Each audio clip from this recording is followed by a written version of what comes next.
Hi everyone. Hi everyone. Thank you to the Pinc organization for inviting us to present this project. So why are we standing here today? During the last mayor election in Paris, we got this amazing opportunity to show, to present our vision to the urban transformation of Paris and to explain how we can use this ghost station and some of the brownfield of Paris with the new program to something completely different. But the story starts, the name of ghost station starts somewhere in Berlin. Yes, the first ghost stations appeared in Berlin during the Cold War, when Berlin was, of course, split in two parts. And some of the lines were going under the eastern parts, and some Berliner from the west had to go under the eastern parts, and some of the stations were, of course, closed, and they saw the stations passing through the windows, and they couldn't go out of the subway. So that's how they called them ghost stations. It's where it's born, and it's interesting to see that this name is born from a trauma, of the city. And when the wall fell down in 1989, just 2 days after it fell down, one of the stations reopened, and it was the path to go inside, one of the paths to go inside West Berlin for East Berliners. And I think it's very interesting to see that these ghost stations were the symbol, the reopening of these ghost stations were the symbol of the reunification of Germany.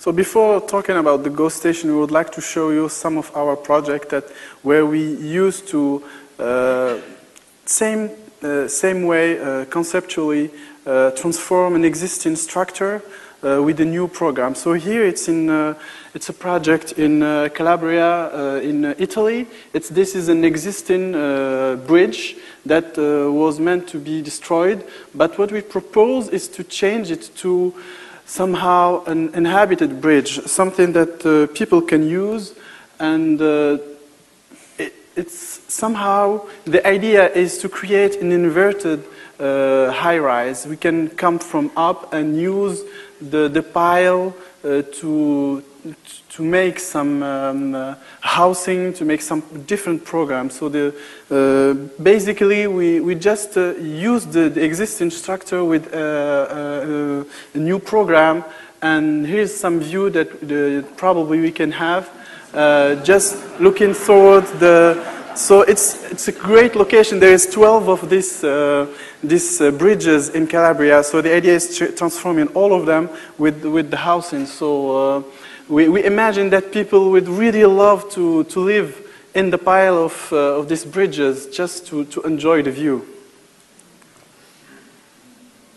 Another project where we explored the idea of underground public space is a project in Seattle. We did a competition for a new public space there, and because Seattle is a city with a lot of technologies where Microsoft is and other very high technology brands, we proposed a public space which could move and adapt to its function. So, for example, here it's a cinema or a stadium. It could move also like little mountains. And the other idea of this public space was to use the underground, the first floor underground, to make a market or exhibition space, and the shape of the space, the roof, would be the exact inverse of what's going on the surface. So that was our previous work, which were related to this idea of underground. So here's another structure that was transformed in New York that everyone knows. It's the High Line. We didn't do. We didn't do. It's another project from other great architects. But we found it really interesting that they just use this existing structure and just transform it with the garden. It's a remarkable project. So it gives the sense of how we can just use an existing structure in the city, but with a small transformation to become just like the major part and the program of a city. So here's the plan of the Parisian subway. It's just to show how dense it is. It's probably one of the most dense in the world. The average distance between two stations is approximately 500 meters. It means that everywhere in the city you're less than 500 meters from a station.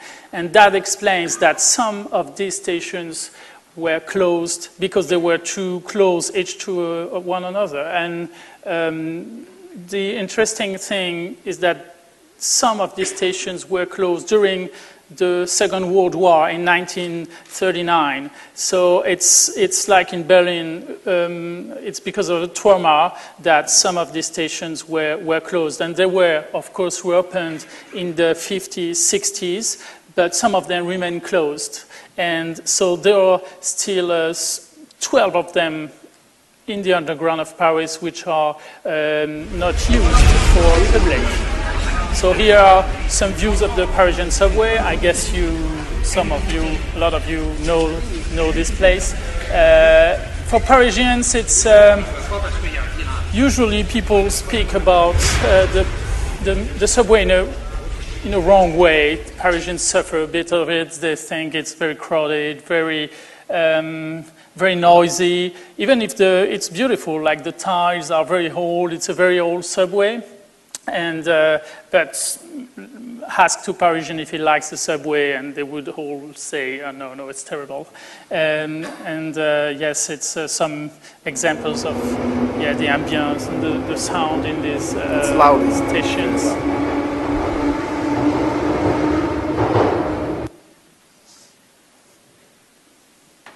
Yeah, you can see like some of the problems in the subway, even if it's not such a crowded subway as in Japan or something like that, but it's, the image is not always very good for Parisians. It's on this picture we can see that this subway is very old. It was almost constructed like in 19th century and beginning of 20th. And it was constructed approximately the same moment as all these very beautiful buildings in Paris. So the image of the subway is very linked to the city. And it's interesting also to see that even if the Parisians themselves, like for everyday use, think it's the subway is a bit hard, the city exploit this image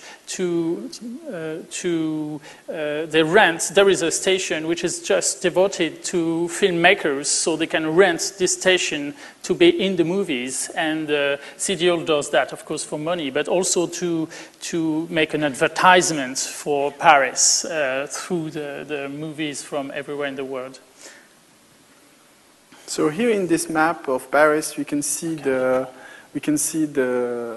all the ghost stations, the existing ghost stations. So they're in some really remarkable place, like here next to the Eiffel Tower, here just next to Bastille, where it's really a nice place to be, or sometimes next to a railway station. So the places of this ghost station are really well placed in the city. So that's how we end up thinking probably changing them or using them is going to bring something new in these places. So here how it looks, this ghost station there. They're pretty well conserved. They really look like the one they used not far, and they have these tiles, white tiles, that are representative of the metro station, of Parisian metro station. And we thought probably we can use them with, I would say, a romantic way, different than what we use a metro station, probably like a garden. underground garden where when it's raining outside, you can go there and read a book or like have a small walk. We think it's somehow could change the way that people think about the metro station. Yeah, it seems to be a bit of a crazy idea, but in Paris there are a lot of parks, of gardens there, well known, like Parc de Luxembourg, Bois de Boulogne, or Vincennes. But there are places where the city is really dense, and there's a lack of public spaces, and some of them, like the little square, are very noisy. So it's not. This garden would never be as nice as the Parc du Luxembourg, but it would be something different, and we could also use techniques like optic fiber to take the natural light in the subway and try to do a new kind of public spaces. Here we see the plan of this. It's a very simple plan. It's just to explain the scale, because when we see a subway station with the trains, everyone in, we don't realize how big it is, but it's approximately 80 meters long and 15 meters wide. So it's quite large space, and when you would put some other functions in it, you would see and feel how big it is. So for this next station, it's we thought also we can use it as a space where you can go after work, something where you can have probably a restaurant, something where you sorry. You can have like a nice restaurant to chill out. Probably when you can take the wrong way and you just end up in a restaurant in the subway. Just somehow we thought it could be like a good idea. Just and with nice music and a good chef underneath, it's gonna a little bit bring some more humorous view of the Parisian subway. Yes, and the thing is that some of these stations, ghost stations, are not alone in the tracks. Some of them are really next to a big, for example, Gare du Nord, which is a very, very big train station. So the fact we would put a restaurant, people would just have to walk a few meters to go there. It's like it reminds me the restaurant in Penn Station in New York. I don't know if you know it, but underground there is a fantastic fish restaurant, and so that's kind of ideas that could fit to Paris, we think. This example is in Champ de Mars. It's close to the Eiffel Tower, and so it's a very touristic place, and we thought we could do exhibition space because it's so wide and clean, and the light could be very well controlled in this space, and so it would be the idea to do permanent or temporary exhibition space, for example, when there is some art fair like La FIAC or things like that. It's a space that young artists can probably use during art fairs to show their work. It's something that we could share to the artists of the city. So here, it's another station not far from Bastille, where there is a lot of nightclubs and there is a lot of life during, to do party. So we thought it could be a great idea to use it as a nightclub.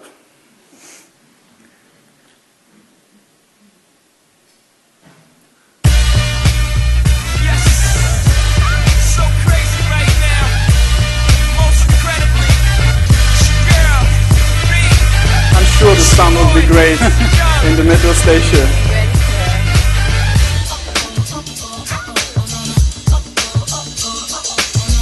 Actually, the idea is that because it's underground, we can really use it as a nightclub, and we don't have a sound problem going out like in all the nightclubs that exist today. There's always this problem with the neighborhood. So in the underground, in the subway station, everything is done so you can go out smoothly with cutting the sound, so no noise outside.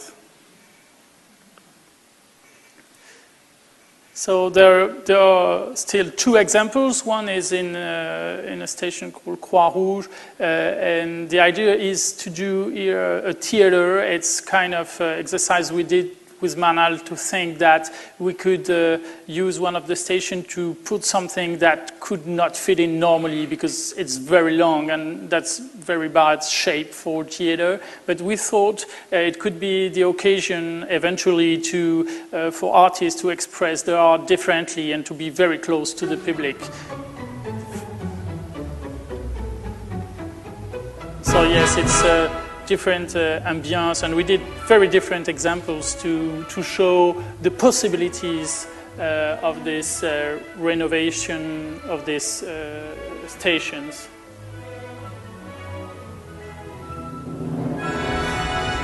The idea behind this concept is that the fact that we're using a really long space is going to create a new way of doing theater, dance, and for the actor and for all these artists, because the scene are really close to the audience. So and it's really long, so they have to think differently on how they're going to perform and how they're going to act. So that's why we thought it's a new tool that we can give to the artists and scenograph to play and to use it. And of course, because it's underground, it makes it a little bit more interesting for us.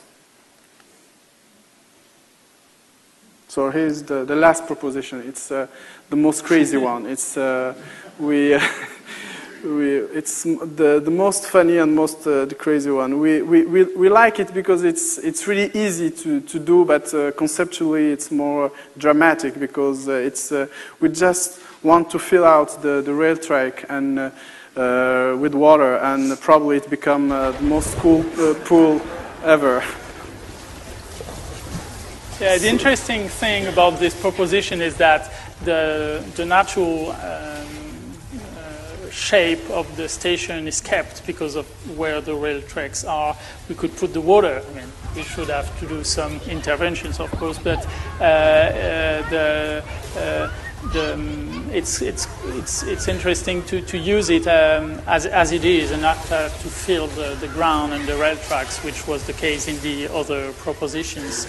And we think that the fact that these images, they had quite a lot of press in France when they were proposed during this election time, and we think it touches people not just because they were happy to think that perhaps there could be new functions close to their home, or like normal public spaces or new programs in the city, and we think it's changing the image people have of their subway, even if you touch just 2-3 stations in the city, people would think that the whole subway has changed. I mean, the image of the subway would change. If you're waiting for your train and you imagine that in another station close by there is someone swimming on the track, it definitely changes the image you have from the place. And that's what interests us with this project. We hope that we changed a little bit your vision of the subway station with a sense of humor. So thank you for inviting us.